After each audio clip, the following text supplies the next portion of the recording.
NieR Replicant version 1.2247487. Sorry, let me try that again. The latest NieR game is an updated iteration of NieR Replicant, an action RPG developed by Cavia and published by Square Enix over a decade ago on the PlayStation 3 and Xbox 360. Now, NieR spanned many different genres, but one could sum it up as a post-apocalyptic action-adventure game about a brother going to hell and back to cure his sick sister from a mysterious, debilitating plague. What makes this such a curious case is that the Japanese release originally consisted of two versions of the same game, sporting slight changes.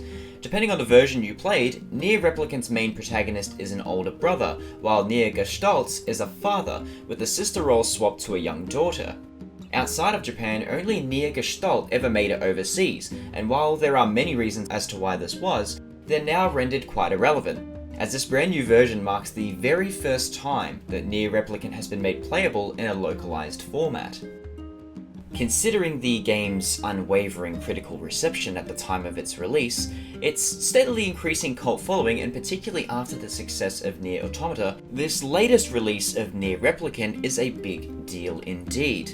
Allow me to explain further in this review of NieR Replicant version 1. Whatever. As briefly mentioned before, NieR Replicant is concerned with the tale of older brother NieR and younger sister Yona, set around 1,400 years into the future. Humanity's numbers have dwindled, and technology regressed to the point where pockets of townsfolk live simple but comfortable village lives. A fatal plague known as the Black Scroll affects a large amount of the population, and as luck would have it, Yona is among one of the affected. As the ever-so-doting helicopter parent, Big Brother, the player sets out on an adventure to collect the sealed verses, which are powerful spells he believes will help find the cure to the Black Scroll, then bring hope back to his sister and by extension his fellow townspeople. It seems like a simple premise at first, but it's what the game does with the narrative as you play that gives it such a unique flavour of melancholy and misguided optimism that not many games have been able to pull off as well as NieR does. For full disclosure, I am a devout fan of the original game, but even I found it quite difficult to recommend to the masses for a few good reasons. Ask any fan of NieR on the internet and they would more than likely say the exact same thing I just did. For all its draws, such as a complex story unafraid to push boundaries, great character design, and a mysterious yet enchanting universe just begging to be explored, a lot of other problems like archaic quest design, pacing problems, and wonky combat was enough to deter the most curious of players. It wasn't until 2017 that perception was being challenged with the release of NieR Automata. Not only was there an intriguing narrative to unravel, but also a game that felt exceptional to play, and a larger audience keen on exploring the other twisted works of game director Yoko Taro. So this is where the updated version of NieR Replicant comes in. In most ways, it retains most of what made the original great, with most of its pain points addressed and yielding a fantastic experience across the board. Specifically, performance and gameplay are two areas of the game that got hit with the remake stick the hardest, and boy does it show. In comparison, environments are touched up to make full advantage of the generational bump, where draw distance has increased, and the original game's liberal use of bloom and oversaturation to hide graphical blemishes for the most part looks to be completely omitted from the updated iteration. The game's colour scheme seems to have been amended slightly as well, where use of tone gets less saturated and moodier as the game progresses, quite fitting for the melancholic tone of NieR perfectly. Another deviation from the original game is that performance has improved significantly, running at a better resolution and frame rate, particularly during areas with lots of particle effects. Unfortunately, some of the larger play areas like the Northern Plains makes it quite easy to see objects such as mountains, rocks, and grass being redrawn or popping in, as well as that weird dithering effect that you get with character models' hair when the camera zooms in or zooms out a little too much. This is especially apparent when moving around the area at faster speeds, and when the game is outputting at 4K on larger TV screens or monitors. But still, developers Toy Logic seem to have prioritized the game's performance over any superficial bells and whistles, and I'm completely excited to see the game run as well as it does, regardless if you're playing on a base PS4 or on a high-range PC, so the slight sacrifice in graphical fidelity is worth it, especially when the art direction is so strong.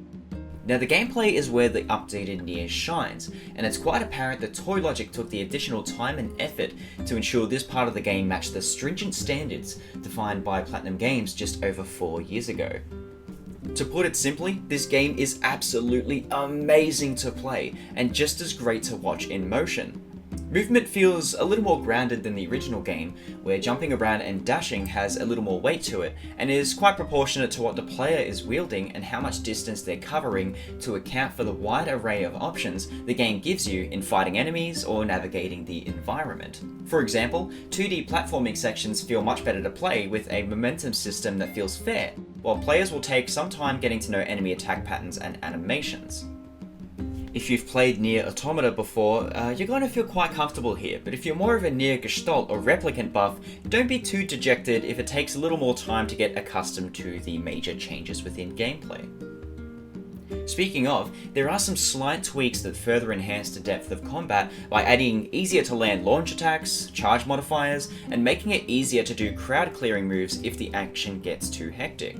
While the attack chains of each weapon aren't particularly dense or hard to comprehend, a few quality of life changes such as hot swapping weapon types mid-combat, similar to Drakengard 3, and dodge cancelling make for a system that isn't particularly mind-blowing, but feels great nonetheless. Another of NieR's hallmarks is the ability to use a range of powerful magic with the assistance of Grimoire Vice. Part arrogant crackpot and part sentient book, Vice allows for the collection of the sealed verses. When obtained, provides the player with many different types of versatile spells that attack, defend, or absorb depending on the situation. In the original game, most of the magic cast would come at the expense of movement and leave the player open to attacks from all angles, though in the updated version, almost all of the spells in the game can be cast while moving at a slower pace, so this makes the game a lot easier to play. Unfortunately, if you're looking for a challenge, you might not find it here, especially when you figure out that Dark Lance and Gluttony are both as broken as they were in the original game. When you're not too busy fighting animals lower on the food chain than you and beating up gigantic bosses made of subwoofers, much of the game can be spent through exploration, running through side quests, and also tending to your relaxing farm at your leisure. Thankfully, a lot of the busy work is made a bit easier to complete some of the tough side quests.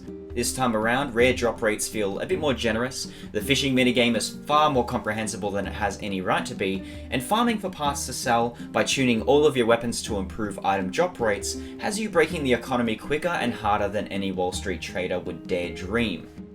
But like with most RPGs, breaking the game is but a matter of time, a rite of passage even, and is what makes the game fun knowing how much you can get away with once you become the most powerful being in the universe. For example, melting boss HP gauges with a single magic spell. NieR had always nailed this aspect, and now with the gameplay tweaked, it feels even better to lose yourself in its melody of somber side quests and intoxicating combat. There is also a serious amount of content in this new release of NieR, taking up to 30 to 40 hours to complete the base game, while the 15 Nightmares DLC comes pre-packaged this time around. One neat little detail is that the spot where the DLC is unlocked is placed a little bit later on in the game, which feels far more organically aligned with how powerful the player's character is at that time, preventing the need to grind in fear of being too underleveled. Not only that, but there are some additional playable sections that help fill out areas in the game that felt underutilized and unfinished the first time around, adding more to what is an already sturdy foundation and offers more than what a standard game remaster normally would. While I'm well and truly aware of how much I'm talking up NieR Replicant, it's also important to understand that it's not going to be a game that's for everyone. While a lot of its improvements hinge on the gameplay and performance end, I feel the important need to disclose that a lot of the original game has been retained, warts and all. This means that the main story run features a good amount of monotonous questing, backtracking between towns or fields, and a lot of strange pathing problems causing players to get stuck on particular parts of the game for extended periods of time. Now, the updated version of NieR would have been an opportunity to tighten up some of the duller sections of the game, but sadly the entirety of the main critical path is retained in all of its infamy. It's not all doom and gloom, but a lot of first-time players or people coming right off NieR Automata will have their fortitude and patience tested in ways thought unimaginable. Though if you find yourself one of those players curious enough to try out NieR Replicant, but still on the fence, I implore you to stick with it because a lot of its design serves a larger narrative purpose, and is worth a lot of the initial slog once the game finally clicks for you. On the contrary, sound design feels almost built from the ground up, and it really shows how much effort was put into maintaining the magic of the original as well as building upon it. Keiichi Okabe and his wickedly talented team at Monica prove how versatile and iconic their sounds can be, with a re-recording of the entire soundtrack from start to finish. One can't describe how you can improve on perfection, but Okabe might have a few pointers. This extends through to the voice acting, which has been completely redone by the original voice actors reprising their roles, and adding more via brand new cutscenes and voiced NPC dialogue exclusively for the new version of NieR Replicant. There are a few changes in direction here, particularly with Brother NieR and his dialogue compared to the fatherly Gestalt NieR, and would be remiss of me to not mention Liam O'Brien. I have no idea what just transpired, but it has utterly exhausted me. As well as Laura Bailey, and a slightly different interpretation of Kaine, with a more stoic inflection that makes her feel further in line with her Japanese counterpart. Either way, both the Japanese and English audio tracks have their own strengths, and if you can, I'd highly recommend playing the game twice over to enjoy the nuance of each track. Though if there was a point to get incredibly nitpicky, the only thing I found a little odd was some of the character redesigns. While some characters like NieR and Emil look and animate quite well after some alterations, other cast members such as Kaine are a little uncanny in some cutscenes. The art direction seems to take a lot of inspiration from the concepts of NieR Automata's Akihiko Yoshida, and even the artist DK, who had provided a good portion of NieR Gestalt and Replicant's promotional art over a decade ago. Though there are reasons why a lot of the character models end up straying slightly from the initial concepts or official renders, my main quirks with the designs looking too perfect lose a little bit of the charm that the initial release of NieR had. Not only that, but the extra attention given to the major characters cause a larger disparity with them and the flat-looking NPCs of the world that were unfortunate enough to get hit with the ugly stick.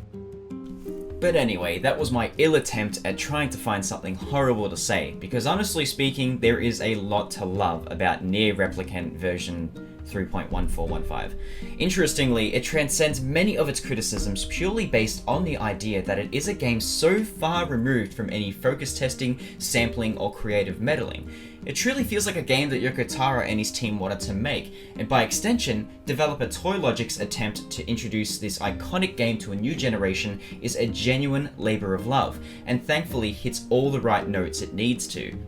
If you've played this game before, then the idea of flip-flopping over picking this one up is a no-brainer. Chances are you've already pre-ordered it.